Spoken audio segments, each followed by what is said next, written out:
और बताओ, good news कब सुना रहे हो? पूछने वाले को ये सवाल जितना भी गुड लगे, लेकिन जिससे पूछा जाता है उसके लिए ये सवाल बहुत ही बैड होता है। और ये मैं अपने एक्सपीरियंस से कह रही हूँ। दरअसल लड़की की शादी होते ही कोई इससे ये नहीं पूछता कि और बताओ, तुमने अपनी लाइफ में क्या सोचा है, आगे क्या करना चाहती हो, कितनी खुश हो, कैसा लग रहा है, या अपने घर से दूर होकर उदास हो, लाइफ में क्या करना चाहती हो। नहीं, किसी को परवाह नहीं है। सबका बस एक ही सवाल, गुड न्यूज़ कब सुना रही हो? अरे, शादी को 1 महीना हो गया, अभी तक कुछ नहीं। अरे, अब तो 1 साल हो गया, 5 साल हो गए, 10 साल हो गए, 15 साल हो गए। गुड न्यूज़ कब दोगी? कैसा लगता है ना? क्या पूछने वाला कभी अपने दिल पे हाथ रख के अपने आप से नहीं पूछता कि हम जिस बंदे से, जिस औरत से, जिस लड़की से ये सवाल कर रहे हैं, उसके दिल पर क्या बीतती होगी? मुझे लगता है कि ये मेरी पर्सनल लाइफ है। मेरी शादी को चाहे 1 महीना हुआ हो, चाहे 1 साल हुए हो, चाहे 10 साल हुए हो, अगर मुझे बेबी नहीं है तो या तो ये मेरा फैसला है,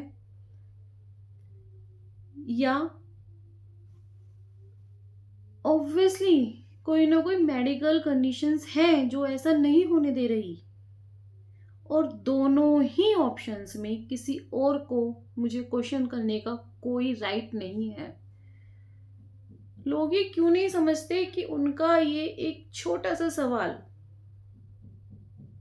मुझे तोड़ देता है। और हर साल, हर बीते दिन इस सवाल का जवाब बदलता ही रहता है। जब नई नई शादी हुई थी, सब पूछते थे गुड न्यूज़ कब दोगी, गुड न्यूज़ तो कब दोगी। तो मुझसे ये निकलता था कि देखते हैं, भगवान ने चाहा तो जल्दी। फिर धीरे धीरे टाइम आया कि भाई कोशिश कर रहे हैं, जब भगवान चाहेगा गुड न्यूज़ आपको दे देंगे। फिर धीरे धीरे टाइम आया कि पता नहीं, जब होगा होगा, हमने तो भगवान पे छोड़ रखा है। और अब शादी के 9 साल बाद भी जब मुझे बेबी नहीं हुआ, और अभी तक लोग ये सवाल पूछते हैं कि क्या बात है, शादी की 9 साल भी बीत गए, गुड न्यूज़ कब दे रही हो? तो अब मेरा उनको जवाब ये जाता है कि मैं चाहती ही नहीं। अब मेरे बस की है ही नहीं कि मैं इस प्रोसीजर से गुजरूं। बेबी कंसीव हो, वो 9 महीने बेबी को पालना, अब मुझे लगता है कि मेरे बस की नहीं है। मुझे नहीं चाहिए बच्चा। हालांकि अंदर से मैं जानती हूँ कि ये सच नहीं है। आप सब जानते हैं, आप सब समझ सकते होंगे।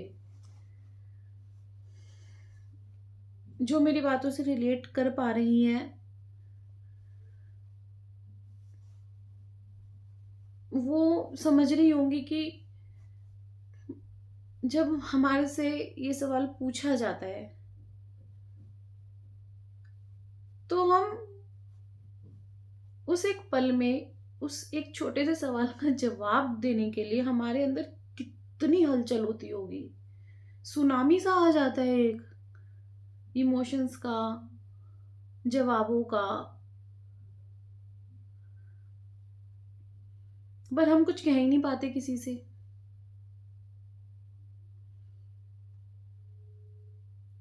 हम एक हल्की सी मुस्कान के साथ एक छोटा सा जवाब देते हैं और शांत हो जाते हैं। लेकिन वो शांति हमारे अंदर एक कितना बड़ा तूफान पैदा कर देती है, ये कोई नहीं समझता।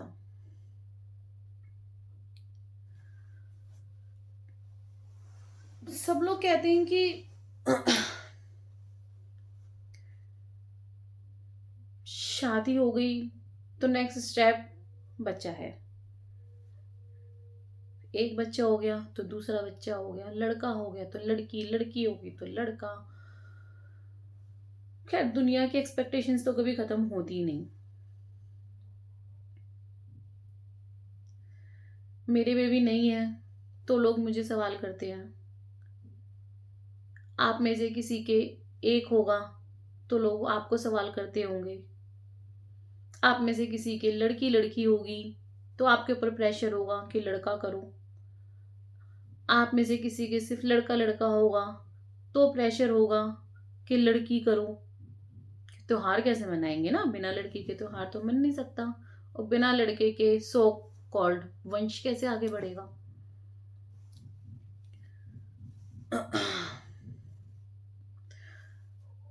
पता है,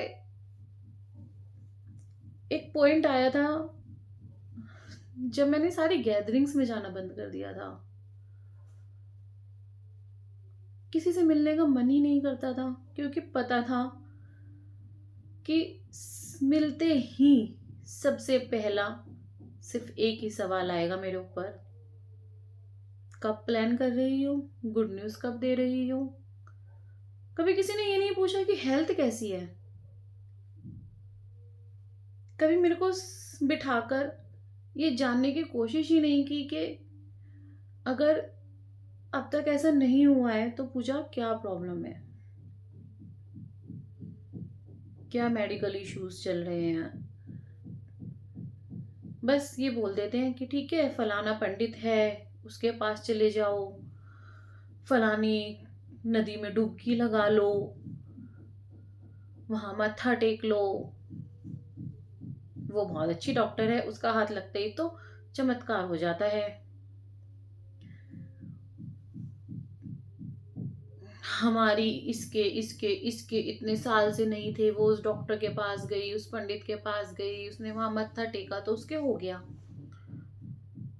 तुम भी करा लो। मैंने भी बहुत डॉक्टर्स बदले हैं, जिसने जिस डॉक्टर के बोला है मैं गई हूँ, पंडितों पे गई हूँ, व्रत रखे हैं, लेकिन है तो सब ऊपर वाले के हाथ में ही ना। चमत्कार तो ऐसे नहीं होते।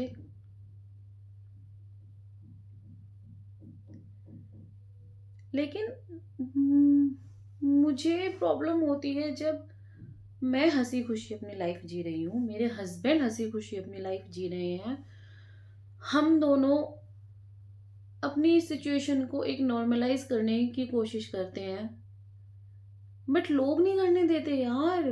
लोग क्यों नहीं करने देते? उनको क्या मतलब है मेरी इस गुड न्यूज से? और क्या गुड न्यूज, गुड न्यूज का मतलब है अच्छी खबर जो कुछ भी हो सकती है। वो सिर्फ एक इसी न्यूज से रिलेट होकर क्यों रह गई है कि good news is equal to baby? ऐसा तो नहीं है ना, ऐसा नहीं होना चाहिए।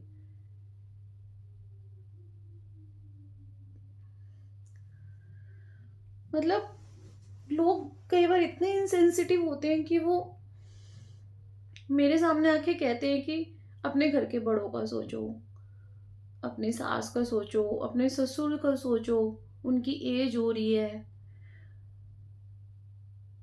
वो कितना चाहते होंगे अपने पोते पोतियों को खिलाना।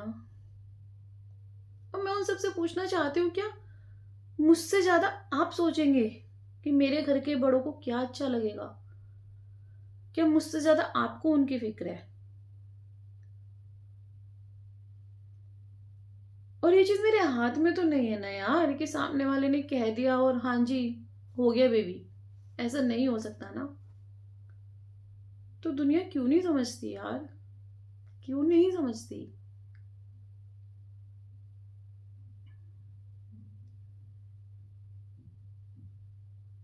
बस एक सवाल, गुड न्यूज़ कब सुना रहे हो? गुड न्यूज़ कब सुना रहे हो?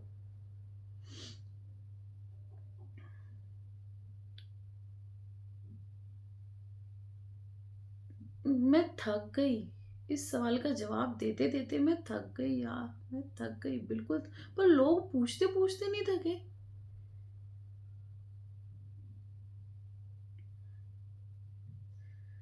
चाहे कोई मुझसे 1 महीने बाद मिल रहा हो, चाहे 1 साल बाद मिल रहा हो, ये पूछना ज़रूरी नहीं समझेंगे कि बेटा कैसी है। बस ये बोलेंगे कि क्या बात है, अब तक बच्चा क्यों नहीं किया? पता है मैंने ये वीडियो बनानी इसलिए शुरू की थी, ये चैनल इसलिए शुरू किया था, ताकि मैं अपनी फीलिंग्स को बाहर ला सकूं, अपनी फीलिंग्स खुद समझ सकूं। लेकिन अभी भी जब मैं इस बारे में बात कर रही हूँ और मैं सोच रही हूँ कि जब लोग मुझसे पूछते हैं कि गुड न्यूज़ कब दोगी, तो मुझे ऐसा लगता है कि मैं इन पे हंसूं, मैं खुद पे तरस खाऊं, मैं रो के जवाब दूं, मैं गुस्सा करूं, मैं चिड़चिड़ाऊं, या मैं क्या करूं।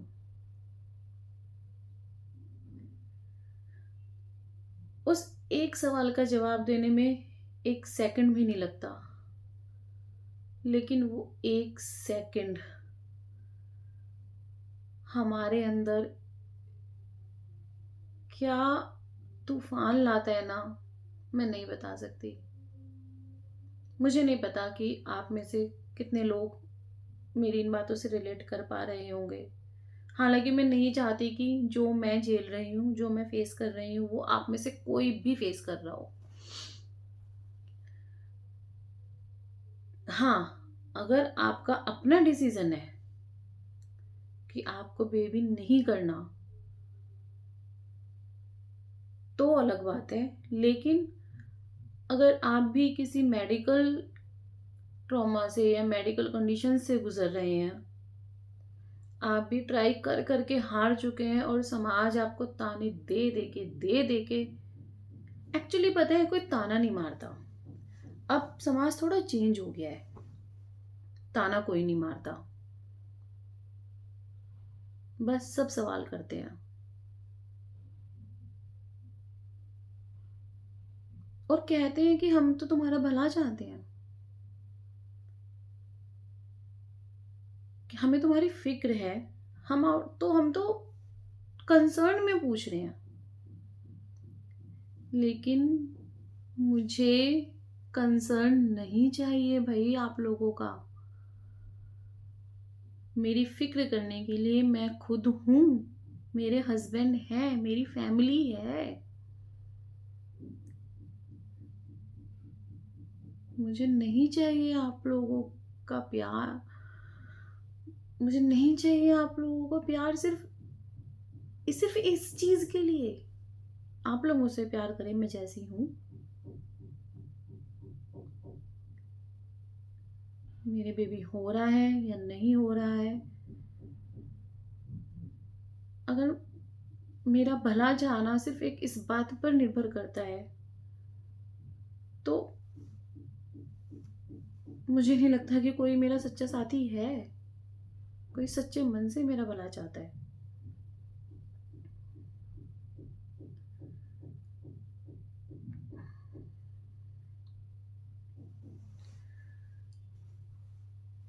जब मैंने लोगों से मिलना छोड़ा था,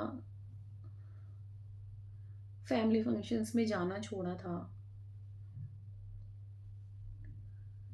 तब लोगों को लगता था अच्छा पूजा तो मिल नहीं रही है, चलो ये सवाल हम इसके सास ससुर से करते हैं, इसके हस्बैंड से करते हैं, इसके मम्मी पापा से करते हैं, इसके भाई भाभी से करते हैं। मतलब अगर मैं नहीं हूं तो लोग मेरी फैमिली को टारगेट करते हैं यार, और तब भी उन्हें लगता है कि वो सिर्फ हमारा भला चाह रहे हैं। मैं उन्हें इस सवाल का जवाब क्यों चाहिए किसी को?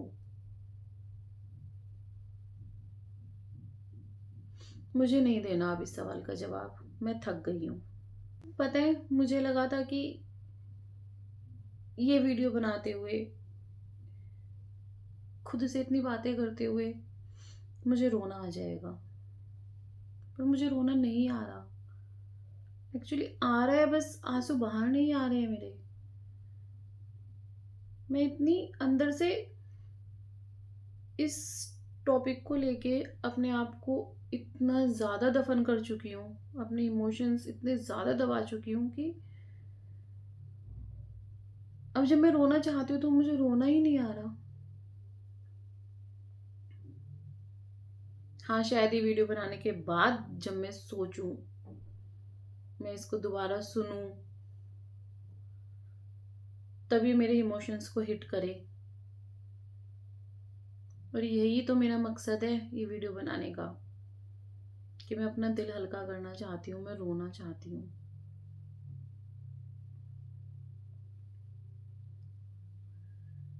इसलिए नहीं कि मुझे किसी की बातें बुरी लगती हैं, अब तो बुरी लग चुकी जितनी लगनी थी। अब तो मुझे इस चीज़ ने अफेक्ट करना ही छोड़ दिया।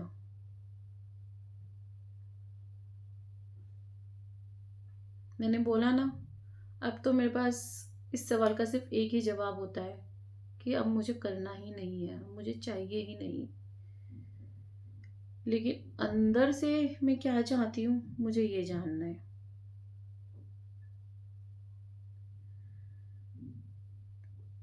अभी तो बहुत लंबी जर्नी है, शुरुआत है। धीरे धीरे बहुत सारे ऐसे पॉइंट्स आएंगे जिसमें मुझे भी नहीं पता कि मैं कैसे बिहेव करूंगी।